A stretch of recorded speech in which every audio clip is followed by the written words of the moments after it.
Baik, assalamualaikum warahmatullahi wabarakatuh. Alhamdulillah, wassalatu wassalamu ala asrofil anbiya wa mursalin wa ala alihi wa sahbihi rasulillah ajma'in amma ba'du.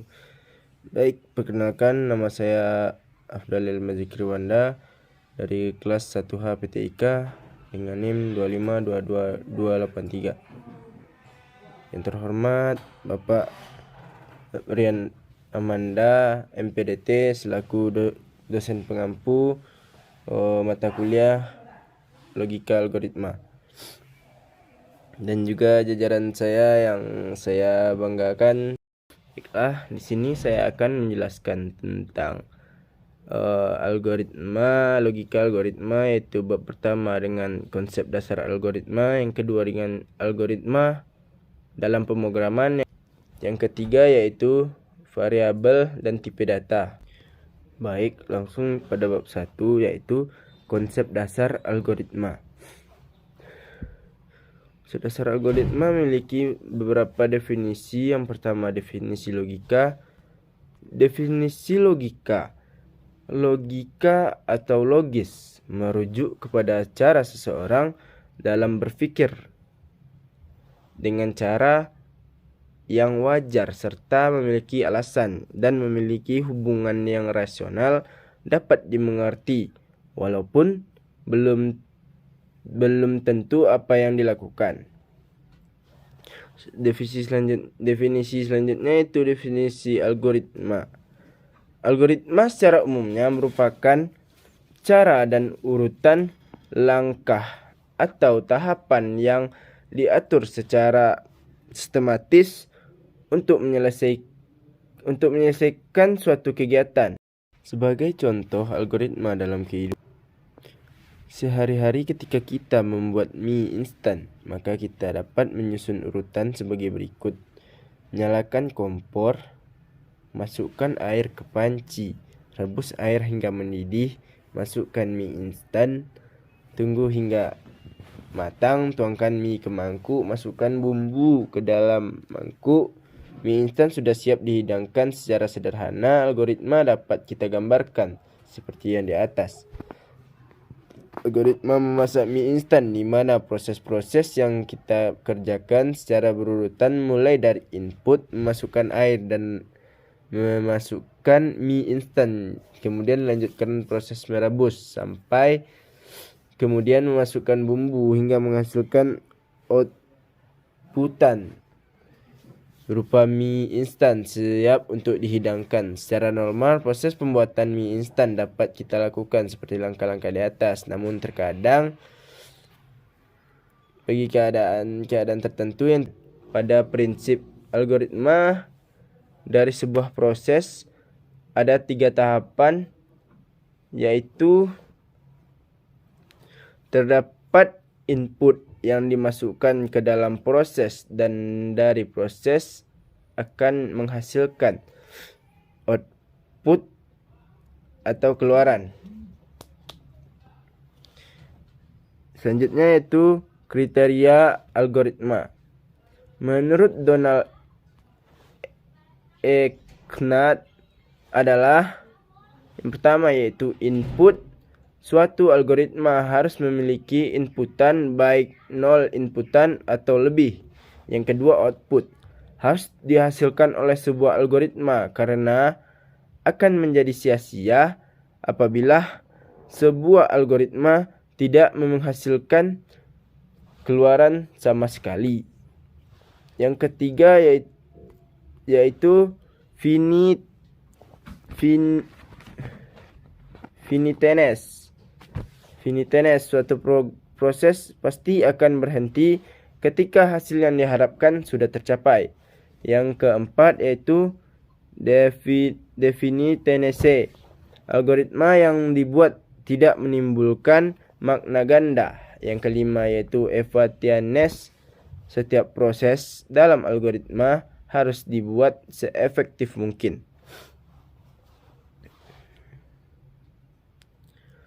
Lalu pada bab ini juga memiliki struktur algoritma. Struktur algoritma secara umum memiliki 3 struktur, yaitu pertama yaitu perulangan atau looping. Pada kehidupan sehari-hari, Banyak pekerjaan yang kita lakukan secara berulang-ulang seperti makan, minum, mencuci, dan lain sebagainya. Percabangan yang kedua yaitu proses pemilihan. Proses selanjutnya pada keadaan tertentu. Yang ketiga, terurut atau sekuensial. Merupakan proses urutan algoritma sesuai dengan urutannya, di mana dalam algoritma ia memiliki kondisi yang ideal atau tidak terjadi kondisi perulangan ataupun percabangan, sehingga proses akan berjalan urut mulai dari proses ke-1 sampai dengan proses ke N. Terus selanjutnya itu PHP. PHP merupakan salah satu bahasa tingkat tinggi yang saat ini populer dikarenakan untuk mendownload update stats PHP, C+, dan C lain-lainnya memiliki kesamaan, merupakan bahasa yang serumpun, yaitu bahasa C, bahasa PHP. Sama sekali diperkenalkan pada tahun 1994, perkembangan PHP menjadi sangat masif dengan terbukti sudah lebih dari 50.000 situs telah menggunakan PHP. Hanya dalam waktu kurang dari 3 tahun hingga 2018, PHP telah memasuki versi PHP 7. Beberapa kelebihan yang dimiliki oleh bahasa PHP ini: tidak berbayar. PHP hadir sebagai bahasa pemrograman yang gratis, hingga setiap developer yang menggunakan bahasa pemrograman ini untuk dikembangkan secara bebas. PHP mudah dipelajari. Hal ini karena hanya banyak yang telah menggunakan bahasa PHP, sehingga ketika kita mencari referensi dengan search Google, akan dengan mudah kita temukan. Selain itu, tata bahasa yang digunakan oleh PHP ini sangat mudah dimengerti, karena PHP ini termasuk ke dalam bahasa tingkat tinggi. Kalau dalam bahasa tingkat tinggi ini telah menggunakan bahasa manusia. Karena itulah pada PHP ini sangat mudah dimengerti bahasa yang dituliskan dalam program tersebut. Support terhadap hampir semua basis data. PHP dapat support hampir semua basis data seperti Oracle, Interbase, dan lain-lainnya. Bahkan MySQL sendiri terhubung langsung dengan PHP. PHP dapat dijalankan di semua platform seperti Linux, Windows seperti di komputer. Berarti di komputer dan laptop itu telah menggunakan bahasa PHP, sehingga memudahkan developer dalam mengembangkan aplikasinya. Pada bab kedua, di sini menjelaskan tentang algoritma dalam pemrograman. Di sini juga terdapat berbagai banyak materi. Yang pertama, saya akan menjelaskan tentang definisi bahasa pemrograman.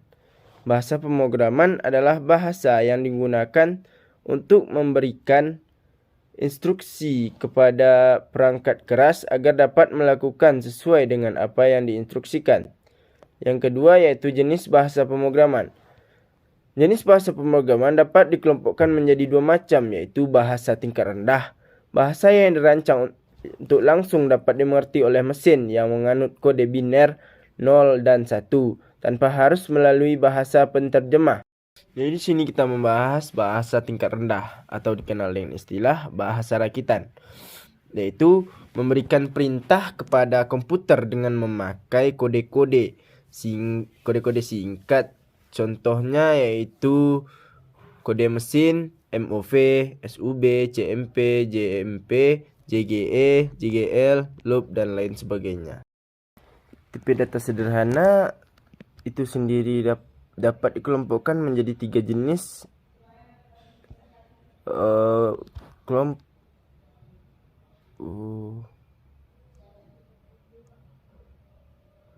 tiga jenis kekompakan.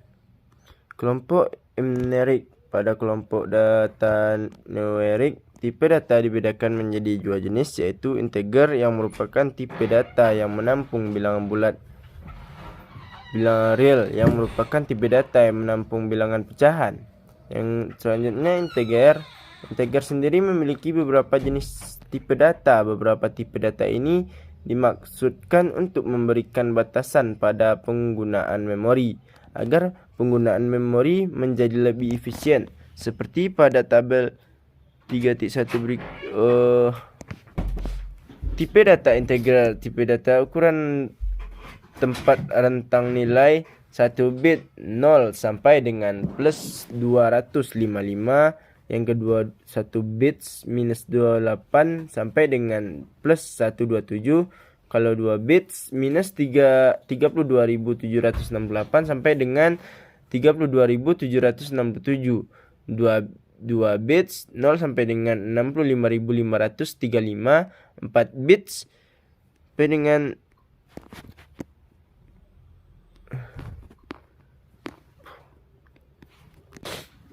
tipe data real merupakan tipe data yang digunakan untuk menyimpan bilangan pecahan. Adapun cara penulisan dapat dilakukan secara biasa.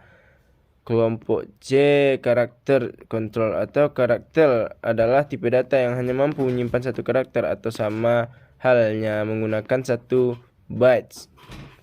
Harapan untuk memberikan nilai data tipe data ini menggunakan tanda petik pada karakternya, misalnya A, B, 1 pada tipe data ini dapat menyimpan huruf A, B, C, D, dan seterusnya, angka 1, 2, 3, min 1, dan tanda baca, tanda seru, tanda tanya, dan karakter khusus seperti lain-lainnya. Kelompok boolean. Tipe data kelompok boolean ini merupakan tipe data logika di mana tipe data ini menyimpan benar true atau salah false yang dapat disimbolkan pula dengan angka 0 sebagai tanda. Kalau di sini kalau dia menunjukkan angka 0 berarti itu salah atau false, dan 1 itu menunjukkan suatu kebenaran atau true. Pada PHP hanya menggunakan satu tipe, yaitu boolean, namun pada rumpun bahasa C yang lainnya seperti Turbo Pascal, tipe data boolean ini masih dibagi-bagi menjadi 3 bagian seperti terlihat pada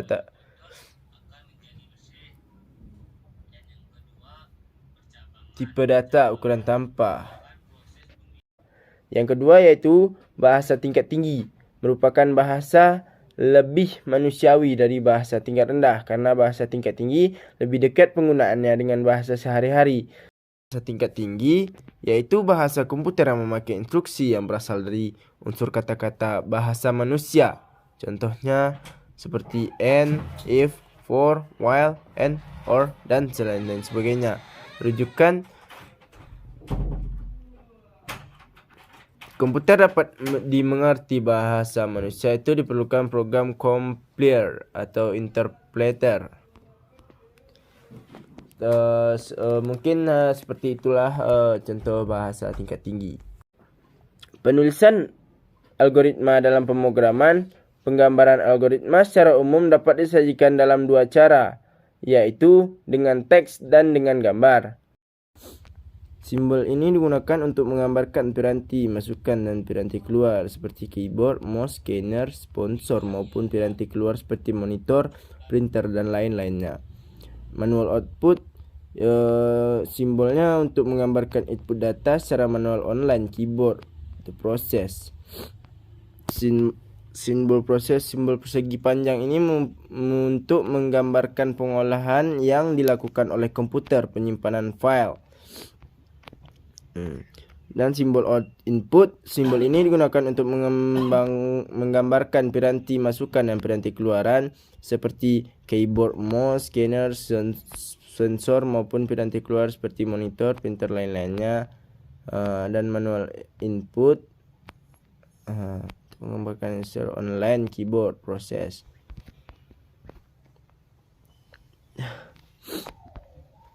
Dan penyimpanan file digunakan untuk menunjukkan pengolahan secara aritmatika terhadap data yang dimasukkan atau dapat juga menggambarkan proses pemindahan data. Output.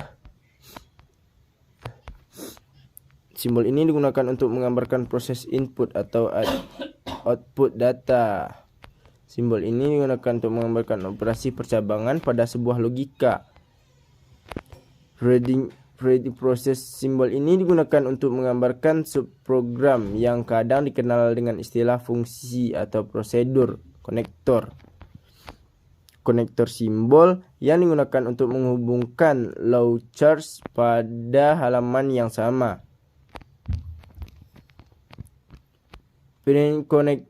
Konektor simbol yang digunakan untuk menghubungkan pada halaman berbeda. Arrow simbol yang digunakan untuk menggambarkan arah atau alur proses. Contoh pada studi kasus perhitungan lembar persegi panjang apabila dikembangkan menggunakan F Ctrl T ada. Selanjutnya persudokode. Persudokode adalah suatu kode yang ditulis mirip dengan kode yang sebenarnya dan ditulis berdasarkan bahasa pemrograman tertentu sehingga lebih mudah komunikasinya dengan programmer karena lebih terperinci. Selanjutnya itu flowchart. Flowchart adalah penggambaran algoritma dengan menggunakan media gambar atau simbol untuk menyelesaikan suatu permasalahan secara umum. Flowchart dibagi menjadi dua macam, yaitu flowchart sistem dan flowchart pemrograman. Flowchart sistem adalah penggambaran suatu sistem perangkat komputer berbentuk diagram yang menggambarkan keterhubungan antara masing-masing perangkat. Adapun contoh simbol-simbol yang digunakan untuk menggambarkannya adalah yang pertama input output, yang kedua manual input, yang ketiga proses, yang keempat penyimpanan file, yang kelima magnetic disk flowchart. Program adalah penggambaran suatu algoritma untuk memecahkan suatu permasalahan simbol. Flowchart yang digunakan untuk menggambarkan arah atau alur proses. Lanjut pada bab 3. Bab 3 yaitu variabel dan tipe data. Definisi variabel. Secara umum, variabel dapat kita artikan sebagai kontainer yang memiliki nama. Seperti halnya sebuah kontainer dapat menyimpan barang. Pada variabel juga dapat digunakan untuk menyimpan. Jenis variabel dan implementasi. Yang pertama yaitu variabel lokal. Variabel lokal adalah variabel yang didefinisikan di dalam sebuah fungsi dan juga hanya dapat digunakan di dalam fungsi tersebut. Yang kedua, variabel global. Variabel global adalah variabel yang dideklarasikan di luar sebuah fungsi dan ketika ingin menggunakan di dalam fungsi kita tinggal mendeklarasikan di dalam fungsi yang kita buat, dan jangan lupa tambahkan kata global di depan variabel saat dideklarasikan. Yang ketiga, variabel statik. Variabel yang akan menyimpan nilai akhir. Jika pada normalnya sebuah variabel pada dalam suatu fungsi akan dikembalikan nilainya, maka dengan menggunakan variabel statik ini tidak rentun atau tidak kembali ke nilai awal. Materi selanjutnya variabel konstanta. Konstanta sejatinya sama dengan seperti variabel digunakan untuk menyimpan nilai, namun antara konstanta dan variabel memiliki perbedaan. Di sini juga ada tipe-tipe data pada variabel ini. Yang tipe data, definisi tipe data, tipe klata berfungsi untuk menentukan nilai apa saja yang dapat dimasukkan kepada suatu variabel. Sebagai contoh, kita memberikan label angka pada umur. Maka ketika kita memberikan nilai huruf atau string ke dalam variabel umur akan ditolak. Jadi ketika kita memasukkan sebuah variabel umur ke dalam suatu variabel, kita memasukkan suatu string umur, maka variabel tersebut akan ditolak. Macam-macam tipe data dan penggunaannya. Tipe data secara garis besar dikelompokkan menjadi dua jenis tipe data, yaitu tipe data sederhana dan tipe data terstruktur. Tipe sederhana, simple type. Tipe data sederhana atau juga dikenal dengan tipe data primitif adalah tipe data dasar yang hanya mampu menyimpan satu nilai tiap satu variabel. Jadi pada tipe data sederhana ini dia hanya dapat mencangkup atau menyimpan suatu nilai tiap satu variabel. Jadi di dalam variabel ini dalam tipe yang sederhana ini cuma dapat menyimpan satu variabel dan satu nilai. Sedangkan tipe terstruktur, tipe data meliputi array, string, set, record, can, file. Jadi di tipe struktur ini dapat menyimpan 5